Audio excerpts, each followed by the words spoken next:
जी मैं अभी घर से निकल ही रहा हूँ। हाँ कुछ ही समय में पहुंच जाऊंगा। जी मिलते हैं।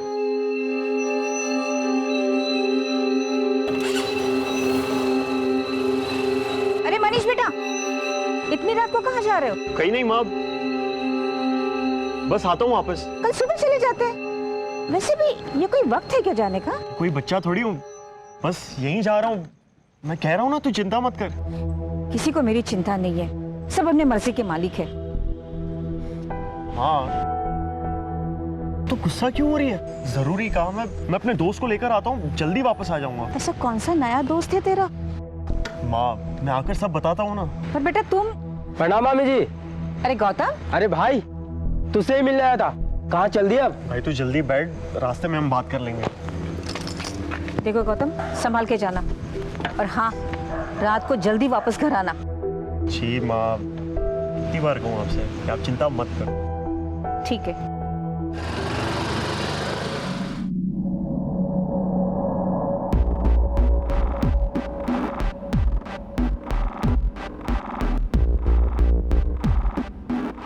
अरे वो तेरे भाई वाले चक्कर का क्या हुआ? उसका कुछ हुआ आगे? नहीं यार, अब तक तो कुछ हुआ नहीं।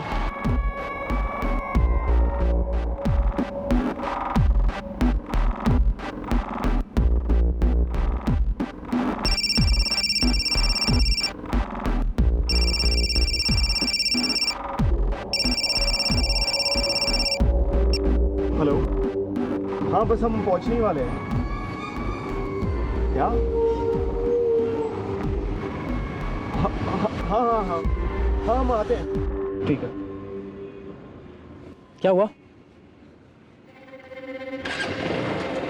बता ना।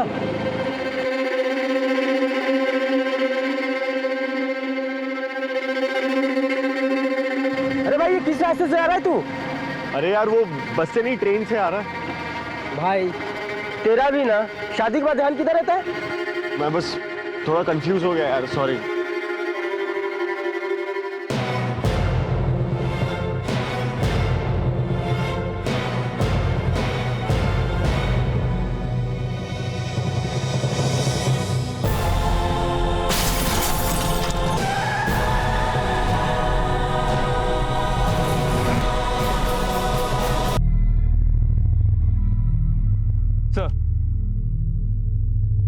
हिट एंड रन लगता है सर। ये तो बाइक से गिरकर पत्थर से टकरा गया होगा, सर पे चोट लगने से इसकी मौत हो गई। राइट। पर सर दूसरी बॉडी को बुरी तरह कुचला गया है, शक्ल भी पहचान में नहीं आ रही। और कुछ मिला इसके अलावा यहाँ? जी सर, जिस गाड़ी से इनकी एक्सीडेंट हुई थी उसके कुछ पार्ट्स मिले हैं सर। सिल्वर कलर की गाड़ी थी। और सर दूसरी बॉडी के पास से फ़ोन और ये ड्राइविंग लाइसेंस मिला है। ड्राइविंग लाइसेंस पर नाम मनीष है सर। बॉडीज़ की पहचान करने के लिए घर वालों को बुलाया गया है। ठीक है, वायरलेस पर इस गाड़ी के बारे में जानकारी दे दो और कहो कि रास्ते में आती जाती कोई भी सिल्वर गाड़ी देखे उसकी तलाशी लो। सर आसपास के गैराजेस में चेक करो, शायद सिल्वर कलर की कोई गाड़ी रिपेयर के लिए आई हो। सर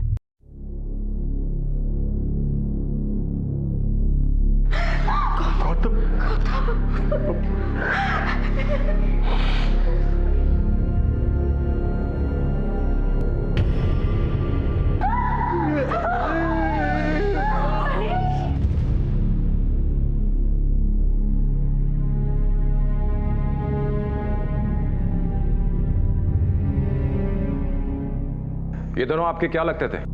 मनीष मेरा छोटा भाई था सर, और गौतम मेरी बुआ का लड़का। फिर अचानक ये कैसे हो गया सर? देखिए एक बार पोस्टमार्टम रिपोर्ट आ जाए उसके बाद ही हम कुछ बता पाएंगे।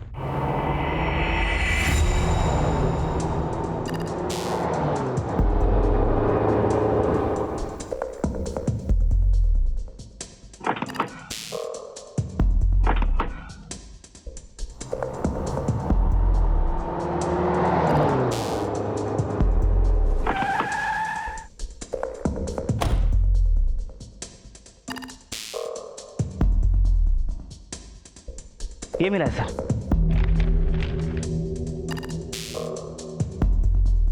हाँ राशिद सर, किसी ने हमें फोन करके इस गाड़ी के बारे में इत्तला किया है। आसपास के लोगों से पूछा तो पता चला सुबह से यहीं खड़ी है। ये तो हिट एंड रन का केस लगता है। हाँ सर, गाड़ी की कंडीशन को देखकर लगता है कि गाड़ी से किसी को कुचल कर गाड़ी यहाँ पे लाके खड़ी कर दी गई। गाड़ी वाले का पता चला कौन था? नहीं सर, लेकिन गाड़ी से ओनर के डॉक्यूमेंट्स और लाइसेंस मिले। कोई राहुल ओस थी, अपनी छड़तावल का है सर। उसका पता लगाओ और पूछताछ के लिए थाने ले आओ। सर।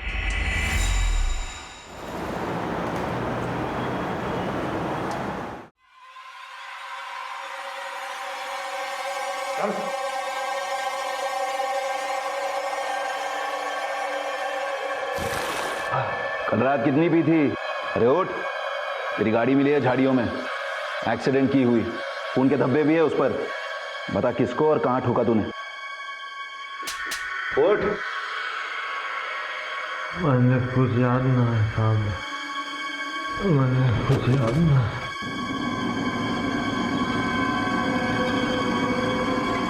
राशिद, इसे 2 दिन यहीं रहने दो। लॉकअप की गर्मी में पसीने के साथ साथ दारू जब उतरेगी ना, तब सब याद आएगा इसे। जी सर।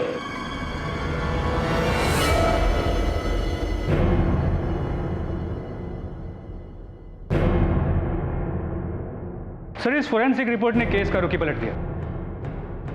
गौतम की मौत तो बाइक से गिरते ही हो गई थी, लेकिन मनीष एक्सीडेंट में बच गया था।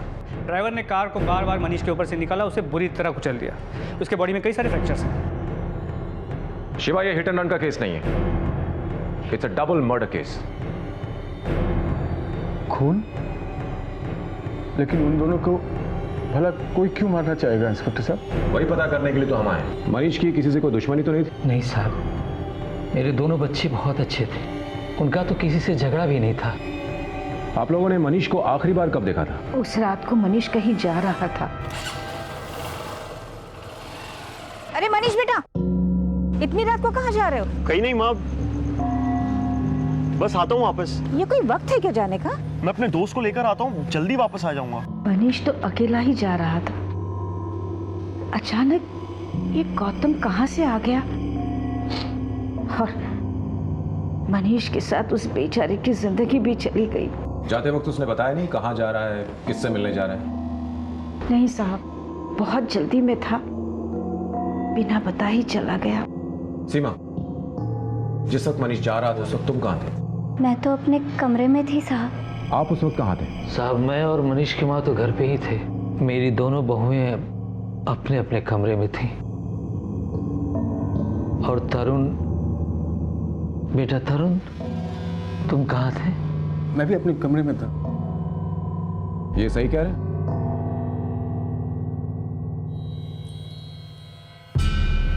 तो लगता है गौतम का मनीष को मिलना सिर्फ एक इत्तेफाक, और वहां से मनीष गौतम को अपने साथ ले गया। एक काम करो, तुम इस मनीष के बड़े भाई पर नजर रखो। मुझे इसका रवैया कुछ ठीक नहीं लग रहा था। और आस पड़ोस के लोगों से पूछताछ करो मनीष और उसके परिवार के बारे में। और मनीष के कॉल रिकॉर्ड्स आए या नहीं? जी सर।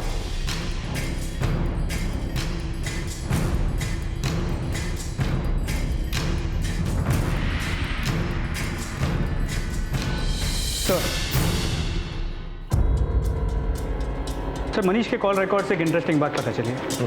उस रात मनीष ने अपने बड़े भाई तरुण को 2 से 3 बार फ़ोन किया, लेकिन हर बार तरुण का फ़ोन स्विच ऑफ था।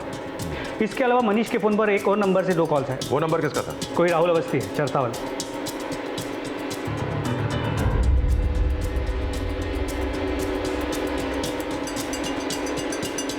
नशा कुछ उतरा कि नहीं?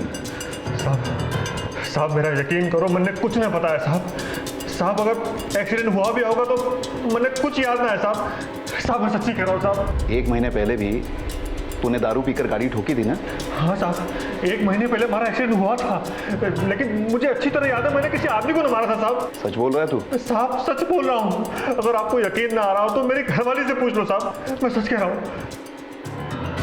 वो घर पे थे साहब, मैंने अच्छी तरह से याद है। उन्होंने बहुत पी रखी थी, मैंने बिस्तर पे सुलाया था उनको। उस हालत में तो वो गाड़ी ना चला सकते थे। कहीं तुम झूठ तो नहीं बोल रही हो? ना साहब, मैंने हमारे बच्चे की कसम, मैं झूठ ना बोल रही।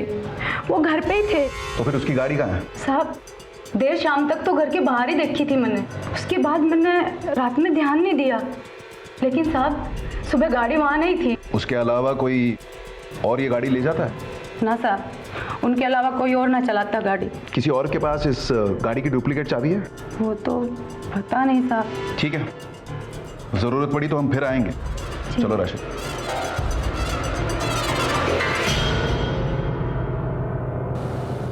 सर, कहीं ऐसा तो नहीं कि राहुल अवस्थी की गाड़ी चुराई गई थी? हो सकता है राशिद, शायद चोर राहुल अवस्थी के शराब पीने की आदत से वाकिफ है। पता करो ये राहुल अवस्थी अपने गाड़ी की सर्विस और रिपेयर कहाँ करवाता है।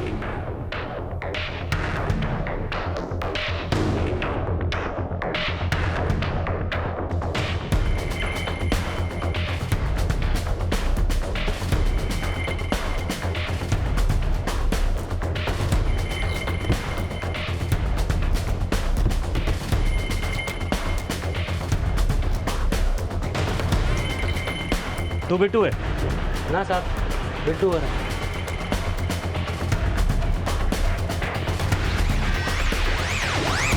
बिट्टू,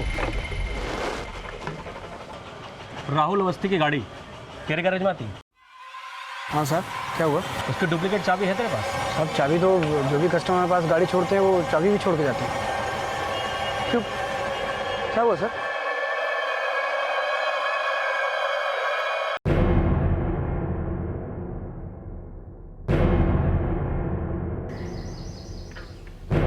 साहब दोनों भाइयों के बीच इतनी हाथापाई हुई थी कि ऐसा लग रहा दोनों एक दूसरे को मार डालेंगे। मनीष मेरी बात सुन, पागल मत सुन मेरी बात। देख ये बात तो नहीं छुपेगी और इस बार तो नहीं छुपेगी। अरे चुप कर, आवाज धीमी कर और बात को ये ठंडा कर, समझा?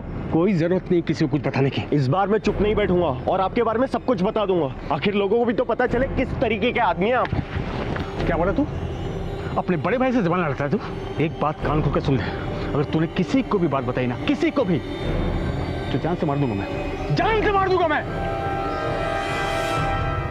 उस रात जब मनीष घर से बाहर निकला तो तुम्हारे पति तरुण घर पर ही थे? जी सर। देखो डरने की जरूरत नहीं है, जो बात सच है वो बताओ। मुझे नहीं पता सर, वो कहाँ पर थे। हम दोनों साथ में नहीं सोते, वो छत पर सोते। और उस दिन जब आप आए थे तो उन्होंने मुझे चुप रहने का इशारा किया था। मैं बहुत डर गई थी। आप उनको कुछ मत बताइएगा।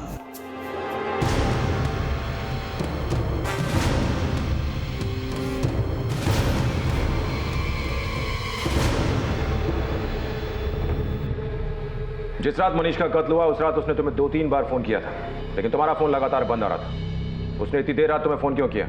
देखिए फोन, इंस्पेक्टर साहब मैं आपको पहले बता चुका हूँ कि मैं उस रात घर पे ही था। तुम्हारी पत्नी ने हमें बताया कि तुम उस रात घर पर नहीं थे। सच सच बताओ तुम कहाँ थे? मैं अपने दोस्तों के साथ बाहर था सर। वापस कितने बजे आए? तकरीबन 3 बज गए होंगे सर। यानी मनीष और गौतम की मौत के बहुत देर के बाद, और पूरे घर में से उस रात सिर्फ तुम ही घर से बाहर थे। इंस्पेक्टर साहब आप कहना क्या चाह रहे हैं आप? मैं वही कह रहा हूं जो तुम समझ रहे हो। तुम्हारे पड़ोसियों के मुताबिक मनीष के कत्ल से एक रात पहले तुम दोनों के बीच में बहुत बड़ा झगड़ा हुआ था। इतना बड़ा कि तुम दोनों एक दूसरे को मारने पर उतर आए थे। क्यों? इंस्पेक्टर साहब देखिए, भाइयों के बीच में तो ये सब होता रहता है। बात को घुमा मत और सच सच बताओ कि झगड़ा क्यों हुआ था। अरे बता देना, क्यों लड़ रहे थे? बाबूजी मुझे कुछ ठीक से याद नहीं है। सच सच बताते हो, नहीं तो और भी तरीके हमारे पास याद दिलाने के। देख तरुण, अगर मनीष की मौत में तेरा कुछ लेना देना हुआ ना तो मैं तुझे जिंदगी भर माफ नहीं करूंगा। मैंने नहीं मारा बाबूजी, मेरा छोटा भाई था। तो फिर उस रात तुम दोनों के बीच झगड़ा किस बात पे हुआ था? इंस्पेक्टर साहब मैं रोहिणी सराय में एक वैश्या से मिलने जाता हूँ और वहाँ एक बार मनीष ने मुझे देख लिया था। तू बोले तो तेरे साथ जिंदगी भर यहाँ रह जाऊं? लूटना मत।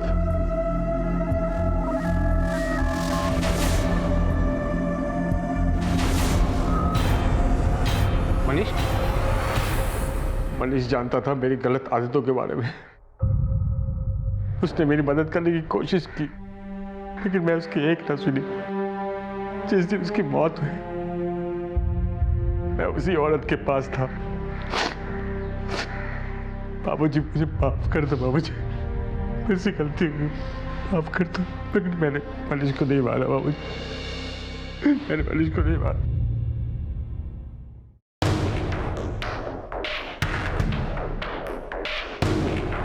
सर,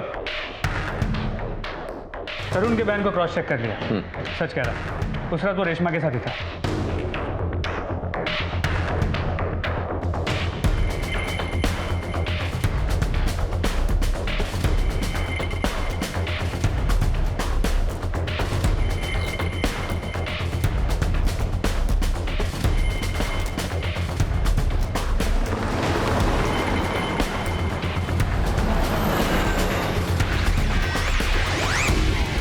साहब मैं सहारनपुर में किसी मनीष को न जानता, मैं बोला 1.5 घंटे गाड़ी चलाकर दारू पीने क्यों जाऊंगा?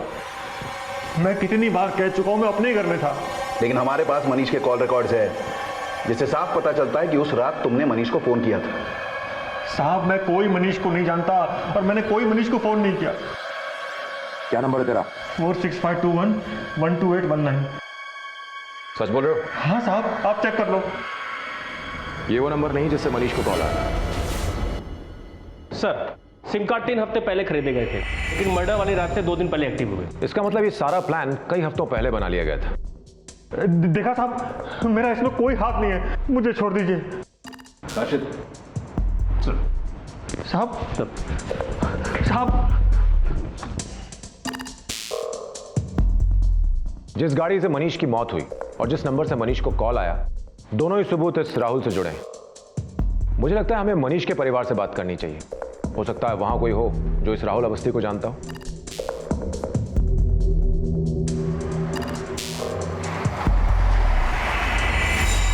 हमारे परिवार में इस नाम का कोई नहीं साहब, और जहाँ तक मुझे पता है मनीष का भी इस नाम से कोई दोस्त नहीं है। वैसे साहब राहुल अवस्थी है कहाँ का? चरथावल का। हमारे घर में कोई है जो चरथावल से है। कौन?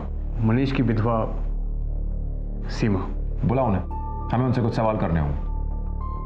जी वो कुछ दिन पहले उसके घर वाले आए थे और उसे अपने साथ ले गए। अच्छा ये बताइए, मनीष और सीमा के बीच में रिश्ता कैसा था? कुछ ठीक नहीं था साहब।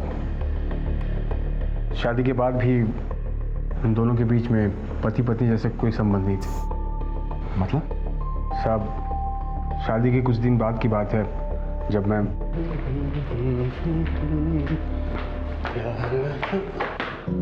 ओहो क्या बात है भाई? हाँ मनीष बाबू, और इतना सीरियस भी हो गया शादी के बाद?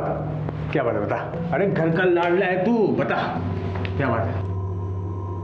सीमा से बात नहीं किया भैया, ऐसी बात नहीं है।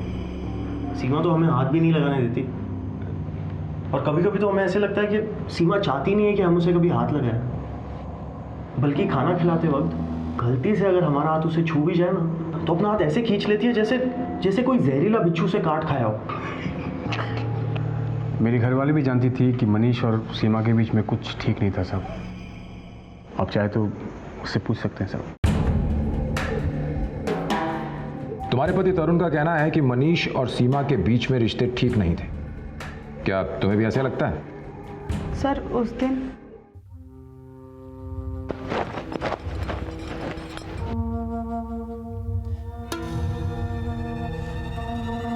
पकड़ लिया। क्या कर रहे हो तुम? दूर रहो मुझसे।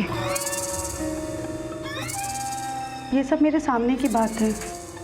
मनीष ने तो ऐसा कुछ किया भी नहीं था, फिर पता नहीं क्यों सीमा ने इतना गुस्सा दिखाया उसे।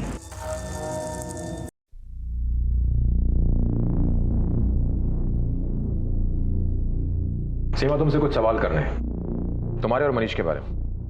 शादी के बाद तुम्हारे और मनीष के रिश्ते कैसे थे? नहीं होगा, ये सब नहीं होगा, नहीं होगा। बेटा डर मत, जो भी सच सच है सब बता दे सर। शादी के साथ हर लड़की बहुत सारे सपने देखती है। उसका नया घर,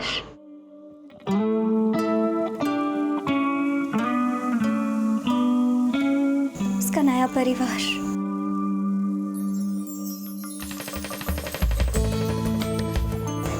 एक बहुत ही प्यार करने वाला पति। लेकिन मेरी शादी जब मनीष के साथ हुई तो मुझे ऐसा लगा जैसे मुझे कोई श्राप मिल गया उसे। वो हमारे शादी की पहली रात थी। ऐसी थी मेरी जिंदगी। रोज शाम को यही डर लगा रहता था कि वो आएगा और फिर से मेरे साथ जबरदस्ती करेगा, और बार बार मेरा होगा। मैं रोज भगवान से प्रार्थना करती थी कि सब बदल जाए, लेकिन ऐसा कुछ नहीं हुआ। शायद मेरी किस्मत में यही लिखा था। मेरे और मनीष की शादी की यही सच्चाई है जो मैंने आज तक किसी से नहीं कही। इसके अलावा मैं और कुछ नहीं जानती। मैं कुछ नहीं जानती साहब। बड़ी अजीब बात है शिवा, इस मनीष के दो चेहरे हैं, एक भगवान का, एक शैतान का, और कौन सा चेहरा असली है समझ नहीं आ रहा। तो हो सकता है सीमा मनीष के बारे में झूठ बोल रही हो और इसका डायरेक्ट कनेक्शन राहुल से हो, क्योंकि मनीष से जुड़ी दोनों कड़ियाँ चरथावल में मिलती हैं और ये अपने आप में एक बहुत बड़ा इत्तेफाक है।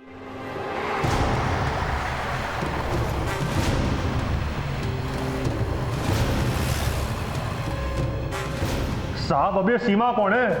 आप रोज नए नए नाम लेकर मुझसे सवाल करते हो। जितना सवाल किया गया उतना जवाब दे। तुम सीमा को जानते हो या नहीं? साहब मैं सच कह रहा हूं, मैं किसी सीमा को नहीं जानता। साहब अब तो मैंने शराब पीनी भी छोड़ दी है।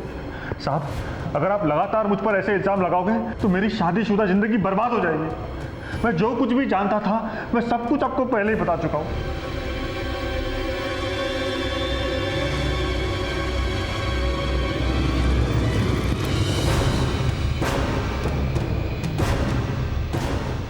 साहब सीमा बहुत सीधी छोरी है, बेचारी के साथ बहुत बुरा हुआ। अभी भी तो उसकी शादी हुई थी। सीमा वो तो हमारे आंखों के सामने बड़ी हुई है। गुप्ता साहब की लड़की? ना ना साहब, हमने कभी उसके बारे में कुछ गलत नहीं सुना।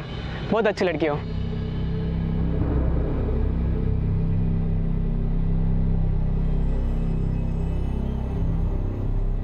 नहीं सर, कुछ नहीं मिला। ये सीमा तो दूध की तरह सफेद निकली।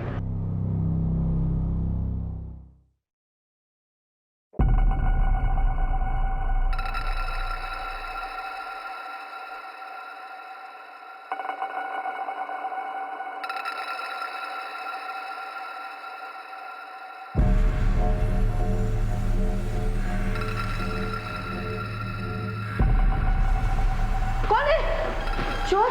क्या हुआ प्लीज? चोर घर में चोर घुसा है, देखिए। चोर? कौन? चोर? कौन है वहाँ? कौन? क्या हुआ? देखिए बेटा घर में चोर आ गया है। देखो रुको, कौन है? रुको ठहरो। आई सर इसी रूम में थी मैं जब जोर से आवाज आई थी और उसे मैंने ऊपर अपनी आंखों से जाते हुए देखा था। क्या यहाँ पर? हाँ सर यहीं ऊपर गया था वो, देखिए। बस यहीं से गया था ऊपर, देखिए। चलिए सर देखिए। इस जगह से आई, देखिए यहाँ से कूदा था सर। इतने ऊपर से कूदा तो चोट तो जरूर आई होगी उसे। हाँ सर वो लगड़ाते हुए गया था यहाँ से। ठीक है ओम प्रकाश।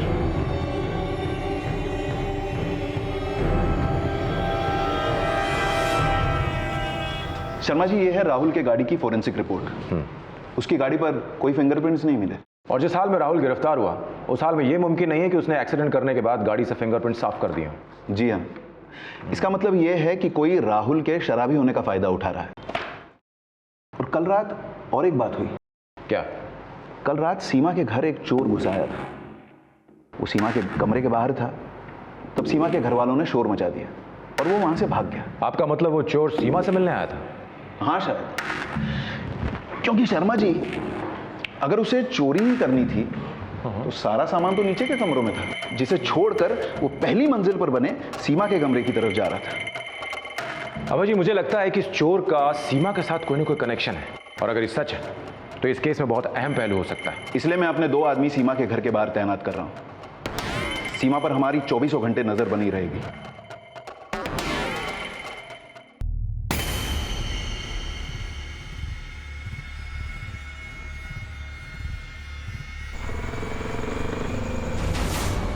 ये कौन है सर? इसको तो कहीं देखा है।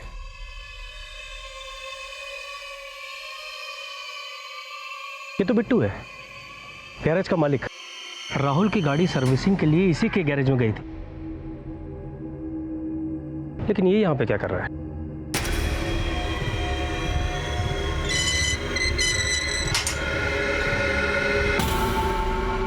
आ गया बेटा? हाँ लो देखो जरा।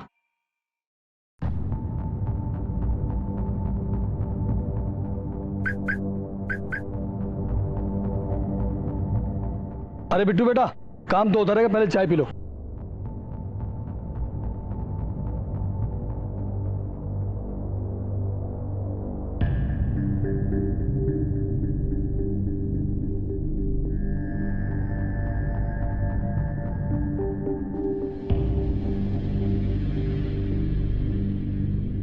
इसके पाँव में तो चोट लगी है। सीमा की मां ने बताया था कि चोर यहां से लंगड़ाते हुए भागा था। कहीं ये वही आदमी तो नहीं है?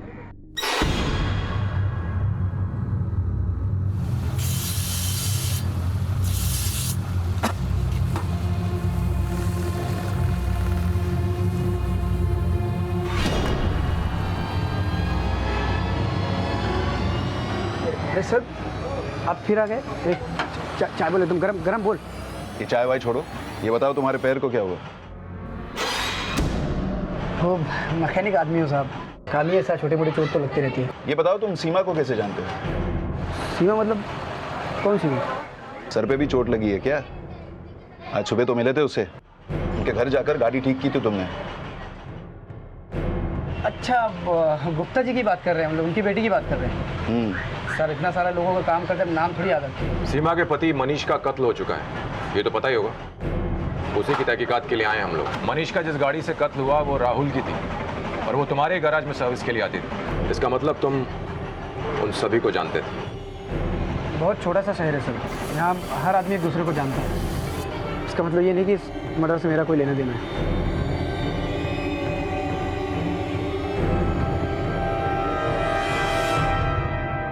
तुम्हारा बिट्टू के साथ क्या रिश्ता है? वो हमारी गाड़ी ठीक करता है बस। क्या तुम जानती हो कि बिट्टू वही आदमी जिसके पास वो गाड़ी भी ठीक होने आती है जिससे तुम्हारे पति का कत्ल हुआ? नहीं, मुझे कुछ नहीं पता। देखो सीमा, अगर तुम झूठ बोल रही हो तो इसका पता हम एक न एक दिन लगा ही लेंगे। मैंने कहा ना, मुझे कुछ नहीं पता। आप क्यों मुझे परेशान कर रहे हैं? हम सिर्फ हमारा काम कर रहे हैं, हम फिर आएंगे।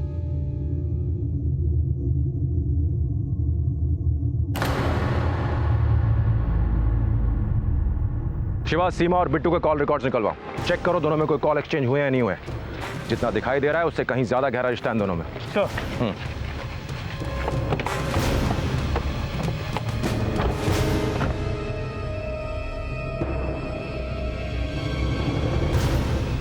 सर, क्या शिवा? आपका अंदाजा सही निकला।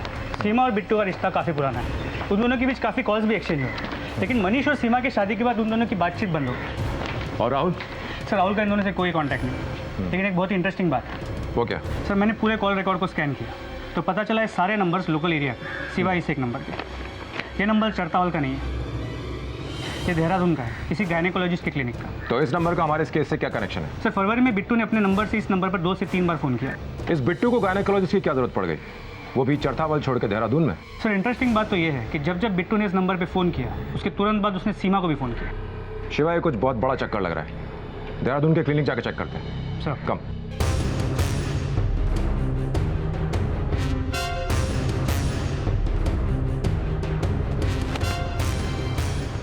शिव मेहता,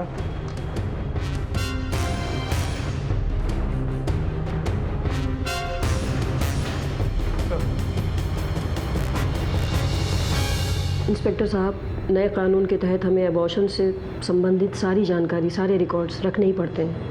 आपको जो भी जानकारी चाहिए यहाँ से मिल जाएगी। Thank you. मैडम, ये नंबर यहाँ दर्ज है, देखिए। कोई मिस्टर बिट्टू एक लड़की के साथ यहाँ पे आए थे। जी सर, 1 मंथ प्रेग्नेंट थी ये लड़की। मैंने इसे एबॉर्शन के लिए कुछ दवाइयाँ लिखी थी।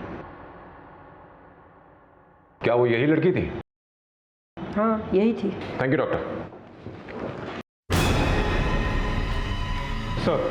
हाँ शिवा, बोलो। सर, मैंने कॉल रिकॉर्ड्स को दोबारा चेक किया तो पता चला बिट्टू उस रात सहारनपुर में था जिस रात को मनीष का मर्डर हुआ, और उसका फ़ोन भी उसी जगह पे स्विच ऑन हुआ जहाँ पर राहुल का फ़ोन स्विच ऑफ हुआ था। शर्मा जी, ये महज एक इत्तेफाक नहीं हो सकता। हो ना हो, ये बिट्टू ही वो आदमी है जिसकी हमको तलाश है। उसी ने राहुल की गाड़ी के पेपर्स चुराए और राहुल के नाम का एक सिम कार्ड खरीदा। हमें इस बिट्टू को उठाना होगा।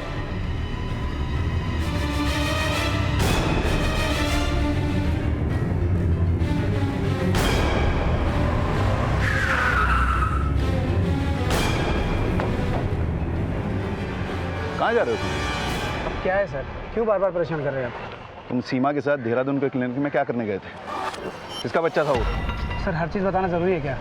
वो मेरा निजी मामला है। 2 लोगों का खून हुआ है, ये अब तुम्हारा निजी मामला नहीं रहा। शिवा ले चलो इसे। अरे सर मैंने किया क्या? अरे यार अरे लेकिन बात तो सुनो मेरी। चल सब साथ में चलेंगे। चल है। जिस रात मनीष की मौत हुई उस रात तू कहाँ था? मैं अपने घर पे था साहब। झूठ मत बोल। उस रात तेरा फोन उसी एरिया में पाया गया जिस एरिया में मनीष की मौत हुई, और तूने राहुल के नाम का सिम कार्ड खरीद करके मनीष को फोन किया था। साहब आप लोग मुझ पे ऐसे इल्जाम नहीं लगा सकते। अरे तो क्या हुआ साहब, अगर उस रात में उस एरिया के आसपास था तो 100 काम होते हैं आदमी को जो बताए नहीं जाते, लेकिन इसका ये मतलब नहीं कि आप लोग मुझ पे कुछ ही खून का इल्जाम लगा दे। तू ऐसा नहीं बताएगा। उस दिन ये खून तूने अकेले नहीं किया था, तेरे साथ जो था ना वो भी हमारे पास है। ले क्या होते?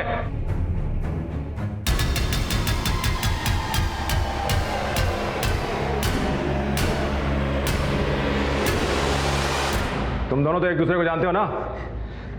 क्या बेटो? साहब मैं कबूल करता हूँ कि मनीष का खून मैंने किया है, इसमें सीमा का कोई लेना देना नहीं है, ये एकदम बेकसूर है साहब। तुम दोनों को देख के लगता तो नहीं कि खून किसी एक ने किया होगा। साहब ये जो कुछ भी हुआ सब मेरा किया धरा है, ये एकदम बेकसूर है साहब, इसको जाने दो साहब, ये एकदम बेकसूर है। बेकसूर तो यहाँ पे कोई भी नहीं है, लेकिन अगर तू अपना जुर्म कबूल कर रहा है तो अंधेरी जेल की कोठरी में तू अपनी जिंदगी काटेगा। सीमा को लेकर जाओ, इससे हम बाद में बात करेंगे। अभी जरा इसकी मरम्मत करते हैं। नहीं साहब, नहीं। बिट्टू बिल्कुल बेकसूर है साहब, इसने कुछ नहीं किया। ये सारा इल्जाम अपने सर पर ले रहा है क्योंकि ये मुझसे बहुत प्यार करता है साहब,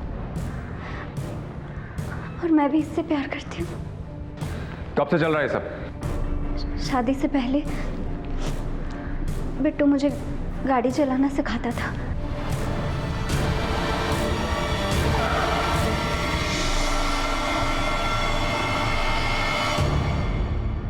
तभी हम दोनों के बीच प्यार हो गया।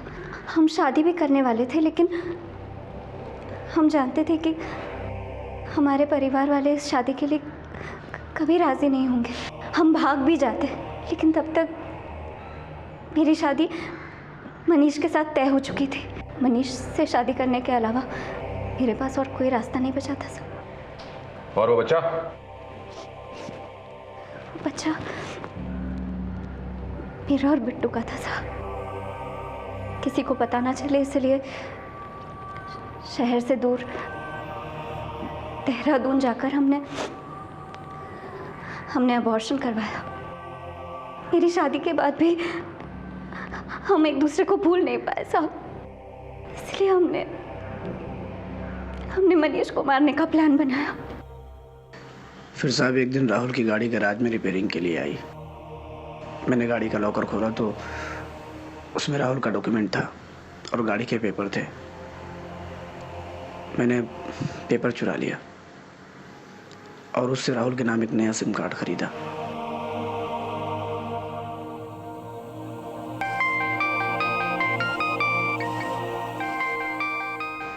और फिर मनीष को आनंद बनकर, मतलब सीमा का कज़न बनकर मैंने फ़ोन किया। हेलो मनीष, अरे मैं आनंद बात कर रहा था भाई, सीमा का कज़न। अच्छा सुनो, मुझे तुमसे कुछ काम था। हाँ हाँ बिल्कुल, आप सीमा के भाई हैं, बताइए क्या काम निकला है?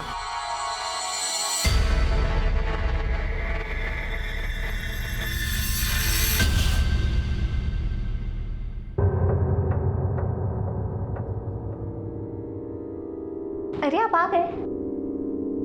आनंद भैया का फोन आया था आपको? अरे हाँ, वो तो मैं तुम्हें बताना ही भूल गया। कौन है वो? वो मेरे दूर के चाचा जी के लड़के हैं, कुछ काम से आए हैं यहाँ सहारनपुर। मैंने उनसे कहा कि आप घर आ जाइए, तो कहने लगे कि नहीं, मैं बहन के घर कैसे आ सकता हूँ। सुनिए ना, रात बहुत हो गई है, आप उनके रहने का इंतज़ाम कहीं करा देंगे प्लीज़? हाँ हाँ बिल्कुल, आखिर तुम्हारा भाई है, तुम चिंता मत करो।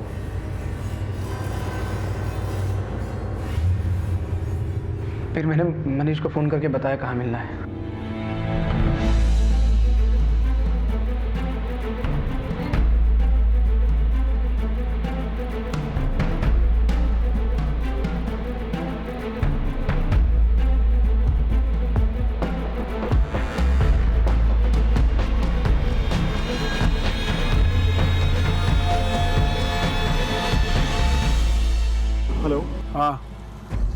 कहाँ पहुँचे? हाँ बस हम पहुँचने ही वाले हैं। अच्छा सुनो, मैं बस से नहीं आया हूँ। क्या? मतलब ट्रेन से आया हूँ, तो रेलवे स्टेशन पे आके मिला।